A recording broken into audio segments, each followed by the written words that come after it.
Bonjour et bienvenue dans cette émission Questions aux experts que nous consacrons aujourd'hui à l'endométriose. Alors qu'elle touche près d'une femme sur 10, l'endométriose est encore mal diagnostiquée en France. Bien qu'elle ne soit pas mortelle, l'endométriose est une maladie aux mille et une facettes dont on ne parle pas assez. Et pour remédier à cela, nous recevons aujourd'hui le docteur Adrien Crestani, chirurgien gynécologue à l'hôpital de Thonon, dans le 20e. Docteur Crestani, bonjour. Bonjour. Merci d'être avec nous pour répondre aux questions de nos internautes. Et nous allons commencer tout de suite avec une première question. Est-ce que vous pouvez nous rappeler déjà la définition de l'endométriose ? Donc, l'endométriose, pour une définition générale, c'est la prolifération du tissu endométrial. Donc, le tissu endométrial, c'est le tissu qui se trouve normalement à l'intérieur de l'utérus. Eh bien, c'est la prolifération de ce tissu à l'extérieur de cet organe ou dans cet organe. On parle de l'utérus.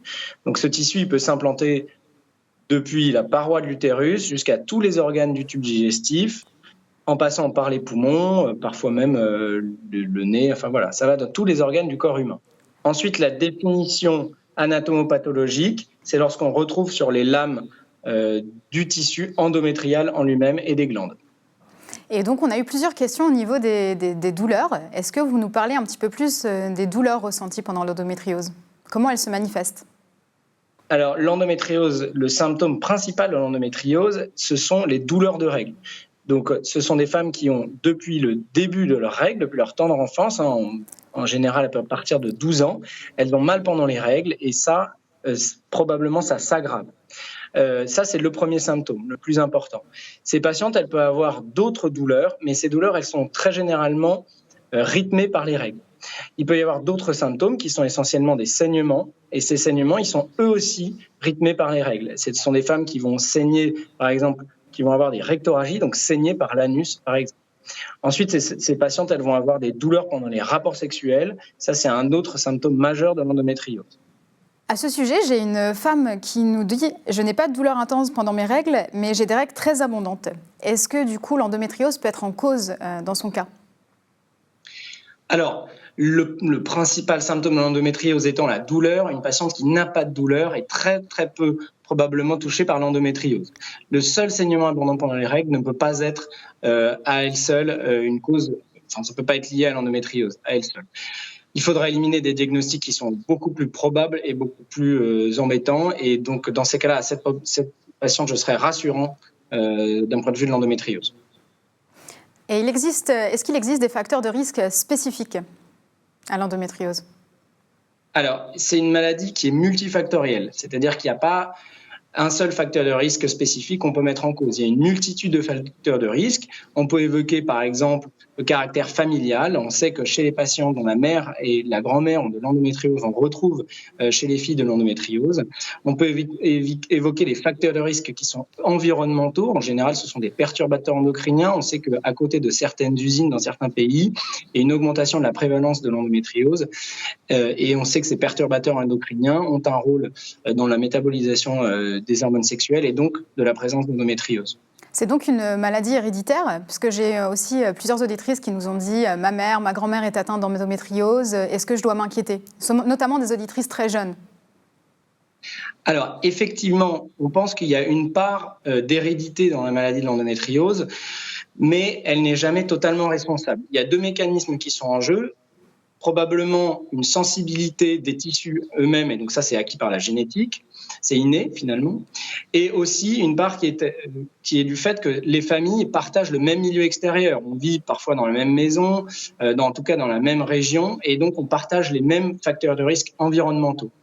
Donc il y a une difficulté pour séparer, voilà. Mais si on prend des patientes jumelles qui ne vivent pas dans le même endroit, on sait que ces deux patientes sont plus à risque d'avoir de l'endométriose. J'ai une question d'une femme qui nous dit « J'ai 32 ans et je souffre beaucoup pendant mes règles depuis des années, mais je n'ai jamais été consultée pour l'endométriose. Quels sont les risques d'une endométriose non diagnostiquée ?» Alors d'abord, il faut rassurer cette patiente. Il n'est pas certain qu'elle ait de l'endométriose, bien évidemment. Et ensuite, il est toujours le temps de faire le diagnostic de l'endométriose. Je pense que ça, c'est un point très important. Ensuite, sur le fait d'avoir attendu ou pas attendu. Effectivement, l'endométriose est un facteur de risque de diminution de l'infertilité. Donc, plus on attend, plus c'est embêtant. Mais à 32 ans, il est encore temps, bien sûr, de faire le diagnostic et de prendre en charge si jamais il y a une infertilité. On me demande, existe-t-il un examen qui permet de poser un diagnostic certain ? Alors non, il n'existe pas d'examen. Alors par examen, j'imagine que vous voulez dire imagerie, donc il n'y a pas d'examen spécifique. Il y a des examens d'imagerie comme l'IRM qui sont assez performants puisqu'ils ont 90% de performance. Donc on sait que dans 9 cas sur 10, on a raison quand on pose le diagnostic, mais ce qui nous laisse encore 10% de marge. Donc à ces patientes-là, c'est difficile, on ne sait pas quoi vraiment leur proposer. L'examen, finalement, l'élément qui posera définitivement le diagnostic, c'est comme je vous disais tout à l'heure pour la définition de la maladie, c'est l'examen anatomopathologique. C'est de prendre un morceau de l'organe qui est atteint et de vérifier avec un médecin biologiste si effectivement il y a du tissu endométrial à l'intérieur de cet organe. Donc une biopsie en fait. Voilà, un morceau de l'organe, exactement. D'accord. Une de nos auditrices nous dit qu'elle a 17 ans et qu'elle a des douleurs de règles intenses. Est-ce qu'elle doit consulter dès maintenant ou est-ce qu'elle est trop jeune? Est-ce qu'il y a un âge pour diagnostiquer l'endométriose? Surtout pas, il faut absolument aller consulter le plus tôt possible. Un des grands problèmes de l'endométriose, c'est ce dont on parlait tout à l'heure pour cette patiente de 32 ans, c'est ces patientes qui ont laissé trop de temps passer, donc il faut aller consulter si elle a un doute. D'accord ? Les gynécologues, on peut aller les voir quel que soit l'âge. Bon, évidemment, après l'apparition des premières règles, on a souvent des entretiens avec ces jeunes filles pour leur expliquer leur suivi. Et donc, c'est à cette occasion-là qu'on peut leur expliquer que avoir très mal pendant les règles, c'est pas normal. Qu'éventuellement, il faut évoquer le diagnostic d'endométriose et le rechercher par des examens d'imagerie. Un auditeur nous dit « Ma femme est atteinte d'endométriose et elle est très inquiète au sujet de notre projet de grossesse. Comment puis-je la rassurer et est-ce qu'il y a vraiment quelle est l'implication de l'endométriose dans la grossesse ?» Alors, évidemment, il faut être rassurant. Toutes les patientes qui ont de l'endométriose ne sont pas infertiles. L'inverse n'est pas vrai. Parmi toutes les patientes qui sont infertiles, la moitié présentent de l'endométriose. Donc, c'est effectivement une maladie qui est à risque d'infertilité, mais il faut savoir aussi de quelle endométriose on parle. L'endométriose qui touche les ovaires est bien sûr à risque d'infertilité, mais l'endométriose qui ne va ne toucher qu'une petite partie du péritoine, qui sera très symptomatique probablement, peut avoir aucun impact sur la fertilité. Donc il y a des patientes qui ont une maladie endométriosique extrêmement symptomatique et qui auront une fertilité parfaitement normale. Il n'y a pas de relation entre les symptômes et l'infertilité. Et donc, c'est l'imagerie qui peut nous donner la solution pour savoir à quel endroit on est touché. Voilà, l'imagerie va nous permettre de déceler la maladie, en tout cas, très forte probabilité d'avoir la maladie. Elle va nous permettre aussi de faire le bilan des organes qui sont atteints, parce qu'on peut avoir juste des symptômes sur l'utérus, mais en fait avoir de la maladie dans d'autres organes. Et ça pourra aussi nous permettre de prévoir le geste, si jamais on doit faire une opération, de savoir ce qu'on doit faire exactement. D'ailleurs, quels sont les traitements de l'endométriose ? Alors, le traitement principal de l'endométriose, puisque c'est une maladie qui est liée aux hormones et donc aux cycles hormonaux, c'est de bloquer les cycles hormonaux chez cette patiente. Donc, c'est un traitement qui est uniquement suspensif. On va arrêter la sécrétion cyclique d'hormones. On va donner soit une pilule, par exemple, qu'elle prendra tous les jours pour bloquer les cycles. Elle aura quand même ces hormones qu'on lui donnera, mais elle n'aura plus cette variation tous les mois d'hormones. Donc ça, c'est le premier traitement qui est le traitement hormonal suspensif. Il y a un deuxième traitement qui est l'implantation d'un stérilet dans la cavité utérine, un stérilet qui va délivrer des hormones localement et qui permettra également de diminuer la croissance tous les mois de cet endomètre qui est implanté à l'extérieur de l'utérus. Après, le troisième traitement, si on doit en arriver là, c'est que la patiente résiste à ces traitements à la fois médicamentalgiques et à la fois hormonaux, c'est la chirurgie. Donc là, l'objectif de la chirurgie, c'est de retirer toutes les lésions d'endométriose, qui sont en tout cas visibles et visibles à l'IRM, de façon à supprimer toutes ces lésions d'endométriose. Cette chirurgie, parfois, elle peut être extrêmement lourde, mais c'est le seul traitement radical de la maladie. J'ai de nombreuses personnes qui nous ont témoigné de leur volonté de ne plus utiliser d'hormones justement pour l'endométriose. Et est-ce que vous pouvez proposer à ces patientes des méthodes alternatives que les hormones ? Bien sûr, ça c'est très important. Comme dans la prise en charge d'un cancer, il faut avoir une prise en charge qui est multidisciplinaire. C'est-à-dire qu'on a à la fois ce dont je vous parlais tout à l'heure, ce qui est purement médical, donc les hormones et la chirurgie, et tout le reste qui est extrêmement important. Il y a d'abord un soutien psychologique parce que ce sont des patientes qui ont eu mal pendant très longtemps, donc elles sont très abîmées par la douleur. Ensuite, il y a ce qu'on appelle donc à la fois des kinésithérapeutes ou des ostéos qui peuvent les aider à manager et surtout à regagner cette mobilité des organes abdominaux. Et il y a également les hypnothérapeutes qui peuvent aider à manager lors des crises de douleurs très importantes. Les patientes, évidemment, sont prises de panique parce qu'elles savent très bien qu'elles vont avoir une crise qui va durer très longtemps. Et donc, les hypnothérapeutes peuvent les aider, franchement. Ensuite, il y a des nutritionnistes. On sait que il y a chez certaines patientes, les crises d'endométriose sont associées à une malnutrition. Donc, si on arrive à réguler la nutrition de ces patientes, on arrive aussi peut-être à diminuer le nombre de crises qu'elles feront par an. Voilà. Donc, il y a toute une prise en charge de la psychologie aux médecines, aux autres formes de médecine. C'est du coup une réponse qui peut aussi aller à une autre question qu'on a beaucoup eue, des femmes qui ont un projet de grossesse et qui veulent arrêter justement la pilule pour le projet de grossesse et qui ont peur du retour des douleurs. Donc je pense qu'il faut qu'elles se dirigent vers toutes ces méthodes, effectivement. Quand on arrête le traitement hormonal, il faut les aider en leur donnant des médicaments contre la douleur, qui vont du paracétamol, mais à plein d'autres médicaments. Et est-ce que les douleurs persistent pendant la grossesse ? C'est extrêmement variable selon les patients parce que ça dépend de la localisation de l'endométriose. Pendant la grossesse, par définition, il n'y a plus de règles, donc il n'y a plus de caractère cyclique des douleurs.